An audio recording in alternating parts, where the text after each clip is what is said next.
नमस्कार, मैं हूं शैलेंद्र सिंह और आप देख रहे हैं हमारा YouTube चैनल शब्द शब्द शैलेंद्र सिंह। स्वामी चिन्मयानंद के बाद ब्रजभूषण शरण सिंह राम मंदिर आंदोलन से जुड़े ऐसे दूसरे व्यक्ति हैं जिनके क्रियाकलापों के चलते भारतीय जनता पार्टी, उसके नेता एक असहज स्थिति में पड़ गए हैं। स्वामी चिन्मयानंद का प्रकरण भी वैसे ही था, उनके ऊपर भी यौन शोषण के आरोप थे और ब्रजभूषण शरण सिंह के ऊपर भी यौन शोषण के आरोप हैं। मामला ब्रजभूषण सिंह का बड़ा है क्योंकि इन पे आरोप लगाने वाली जो है वो महिला खिलाड़ी हैं। 7 महिला खिलाड़ियों ने लिखित में अपना जो शिकायत पत्र है वो भेजा सरकार को, कोर्ट को और पुलिस को। उसमें से एक नाबालिग है, लिहाजा इनके ऊपर संकट ज़्यादा है क्योंकि जो नाबालिग लड़की है उसके परिप्रेक्ष्य में ये मुकदमा पास्को एक्ट में चला जाएगा और जो ब्रजभूषण शरण सिंह के लिए एक बड़ी मुसीबत बन सकता है। आज जब कोर्ट ने ये कहा कि ब्रजभूषण शरण सिंह के ऊपर दिल्ली पुलिस को मुकदमा कायम करना चाहिए, उसके बाद से पूरे देश में एक हल्ला मचा हुआ है और ब्रजभूषण शरण सिंह आज के दिन के सबसे बड़े और जो टॉप न्यूज़ होती है वो उनको लेके ही है। ब्रजभूषण शरण सिंह पे क्या आरोप हैं?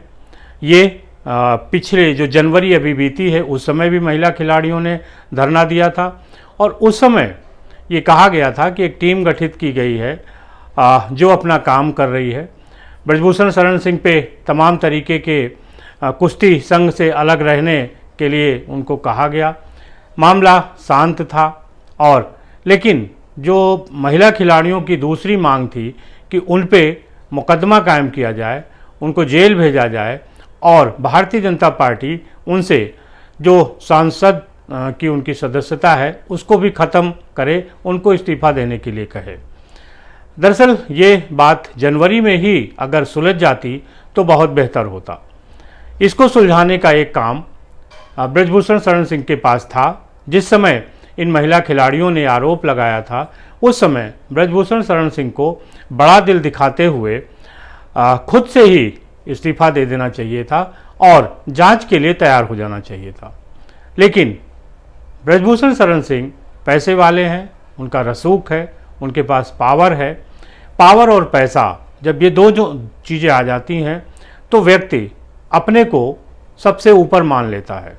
लेकिन ये समझना चाहिए कि आज का दौर बदल गया है। पुराने दौर में बहुत सारी बातें छिप जाती थी, उन पर चर्चा नहीं होती थी और उनके तमाम आरोपी इधर उधर होके काम चलाते रहते थे। लेकिन आज के दौर में अगर इस तरीके की कोई शिकायत है तो उसके पीछे खड़े होने वाले लोग भी हैं और वो घटना किसी भी तरीके से दबाई नहीं जा सकती। अगर जनवरी में इस मसले में थोड़ा सा बड़ा दिल दिखाते हुए ब्रजभूषण शरण सिंह ने काम लिया होता तो आज ये हालात नहीं बनते। हमने ये बात अपने पिछले वीडियो में जो हमने जनवरी में इस मसले पर किया था उस पर कहा था कि ये काम न करके ब्रजभूषण शरण सिंह एक चूक कर रहे हैं जो आने वाले दिनों में उनके लिए मुसीबत बन सकती है और वही हुआ। हमारा जो ये वीडियो है उसके डिस्क्रिप्शन में हम उसका लिंक दे रहे हैं, आप उसको सुन सकते हैं। ब्रजभूषण शरण सिंह की जो बात है, जहाँ पे ये महिला खिलाड़ी धरना दे रही हैं, वहाँ उन्होंने इनके ऊपर जितने मुकदमे लगे हैं उन पे एक पोस्टर लगा रखा है और इन पे 50 से अधिक मुकदमे हैं। हत्या के प्रयास, हत्या और टाडा जैसे मामलों में ब्रजभूषण शरण सिंह का नाम रहा है। बाहुबली छवि है उनकी, राजनीतिक रसूखदार उनका व्यक्तित्व है और उनका पूरा घराना है। वो खुद सांसद रहे 6 बार, उनकी पत्नी सांसद रहीं और उनका बेटा भी विधायक है। समाजवादी पार्टी में भी ब्रजभूषण शरण सिंह रहे लेकिन उनका लंबा समय भारतीय जनता पार्टी के साथ ही रहा। मंदिर आंदोलन में वो एक युवक के रूप में हिस्सा लेते थे और वहीं से उनका जो रसूख है वो बढ़ना शुरू हुआ। उस रसूख में उनका राजनीतिक रसूख भी बढ़ा और आर्थिक साम्राज्य भी बढ़ा। कुश्ती संघ में उन्होंने जब संभाला उसके बाद से बहुत सारे ऐसे काम हैं जो उन्होंने किए जिनको याद रखा जाना चाहिए कुश्ती के खेल के लिए, लेकिन एक चूक कहीं हो गई और वो चूक भारी पड़ी। ब्रजभूषण शरण सिंह का कहना है कि ये कोई चूक नहीं है, उन पे राजनीतिक कारणों से और जो खिलाड़ियों की आपसी राजनीति है उनके चलते आरोप लगा है। हो सकता है कि उनकी बात अपनी जगह सही हो और वो किसी राजनीति का शिकार हो रहे हों, लेकिन अगर उन्होंने जनवरी में इस मसले को सुलझा लिया होता तो आज ये मसला इतना बड़ा बन के सामने नहीं आता और सुप्रीम कोर्ट को इसमें दखल नहीं देना पड़ता। अगर सुप्रीम कोर्ट ने दखल दिया है तो कई तरीके के रास्ते कानूनी लड़ाई के वो थोड़े से बंद हो जाते हैं और फिर एक मुसीबत का दौर शुरू हो जाता है। लिहाजा राजनीतिक लड़ाई अपनी एक अलग होती है, कुश्ती संघ की, खेल संघों की जो लड़ाई है वो अलग होती है, लेकिन जो यौन उत्पीड़न के आरोप लगे हैं और उसमें भी एक दो नहीं 1000 लड़कियों के यौन उत्पीड़न का आरोप है। अब ये कैसे साबित होगा ये तो कोर्ट और पुलिस की जो विवेचना होगी उसमें पता चलेगा, लेकिन जो असहज स्थिति आज भारतीय जनता पार्टी के सामने खड़ी हुई है और खुद उत्तर प्रदेश सरकार के सामने भी खड़ी है।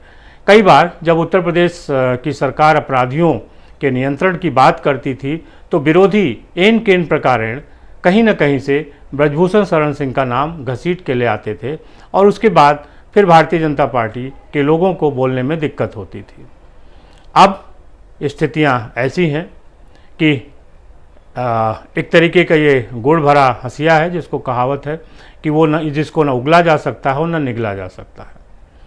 भारतीय जनता पार्टी ये समझती थी जनवरी में भी कि यह असहज स्थिति है, अगर वो पक्ष लेते हैं तो भी बुरा है और अगर नहीं पक्ष लेते हैं तो भी बुरा है। लेकिन अगर वो ब्रजभूषण शरण सिंह को किनारे करते और उनसे कहते कि वो इस्तीफा दें जब तक जांच नहीं हो रही है तब तक, और उसके बाद फिर जैसी स्थिति होगी वैसा देखा जाएगा, तो संभव है कि इतनी छीछालेदर पार्टी की भी नहीं होती और इतने आरोप ब्रजभूषण शरण सिंह पर भी नहीं लगते। क्या क्या आरोप हैं ये बताने की बात नहीं है। सारे ही टीवी चैनल, मीडिया चैनल और हर जगह वो महिला खिलाड़ी इन बातों को कह रहे हैं। जो बात आज सामने है उसमें ये है कि अगर ये गलती की है ब्रजभूषण शरण सिंह ने तो उसको जांच का सामना करके और उन्हें निष्पक्ष भाव से सामना करना चाहिए, जिससे कि दूध का दूध और पानी का पानी हो सके। अब ब्रजभूषण शरण सिंह ने जब ये मामले उठे तो उन्होंने अपनी व्यथा को एक कविता के जरिए कहने की कोशिश की। आप इसको सुनिए, फिर आगे बात करते हैं। तो एक कविता मुझे इस समय याद आ रही है और कविता ये है, जिस दिन जीवन के हानि लाभ पर उतरूंगा, जिस दिन जीवन के हानि लाभ पर उतरूंगा, जिस दिन संघर्षों में जाली लग जाएगी, जिस दिन जीवन की लाचारी मुझ पर तरस दिखाएगी, जिस दिन जीवन की लाचारी मुझ पर तरस दिखाएगी, उस दिन जीवन से मृत्यु कहीं बढ़ जाएगी। निश्चित तौर पे ऐसे आरोप किसी भी व्यक्ति पर जब लगते हैं तो उसका मन मस्तिष्क हिल जाता है और उसे समझ में नहीं आता कि क्या करे। लेकिन ऐसी स्थितियों से बचने के लिए दो ही रास्ते हैं कि जैसे ही आरोप लगे आप आरोपों का सामना करिए, और जिस तरीके का राजनीतिक चक्रव्यूह अगर आपके शब्दों में आपके खिलाफ बनाया गया है तो उस चक्रव्यूह को तोड़ने का एक कानूनी रास्ता ही हो सकता है। कानून के अलावा कोई भी रास्ता आपके लिए सुगम नहीं होगा और आपका जो राजनीतिक और सामाजिक कैरियर है उसके लिए वो अच्छा नहीं होगा। आज पूरे देश में ब्रजभूषण शरण सिंह को लेके तमाम तरीके की बातें हो रही हैं और ये आरोप भी हैं कि अगर ये भारतीय जनता पार्टी के सांसद नहीं होते तो मुकदमा पहले कायम हो गया होता और सुप्रीम कोर्ट को इंटरवीन नहीं करना पड़ता। सही बात है कि जिस समय आरोप लगे थे, अगर उसी समय इन स्थितियों को संभाला गया होता तो कम से कम पार्टी की छीछालेदर नहीं होती, आंदोलन पे जिस तरीके की बात हो रही है वो भी नहीं आगे बढ़ती। अगले साल यानी जो 2024 आएगा उसकी 15 से 22 जनवरी के बीच अयोध्या में रामलला का जो मंदिर बन रहा है उसमें पहली मंजिल पूरी हो जाएगी और रामलला अपने जन्मस्थल पे विराजमान हो जाएंगे। उसी दौर में ये कानूनी दांवपेच भी चल रहे होंगे और बार बार ये कहा जा रहा होगा कि ब्रजभूषण शरण सिंह का जो राजनीतिक कैरियर है, सामाजिक कैरियर है, जो आर्थिक कैरियर है, वो राम मंदिर आंदोलन के चलते आगे बढ़ा। इसीलिए मैंने शुरू में कहा था कि स्वामी चिन्मयानंद के बाद ब्रजभूषण शरण सिंह दूसरे ऐसे नेता हैं जिनके क्रियाकलापों के चलते बड़ी ही असहज स्थिति में भारतीय जनता पार्टी, ब्रजभूषण शरण सिंह अब अगला क्या कदम उठाएंगे ये देखने वाली बात है। और जिस तरीके से दिल्ली पुलिस FIR करेगी वो उसकी क्या स्थिति होगी।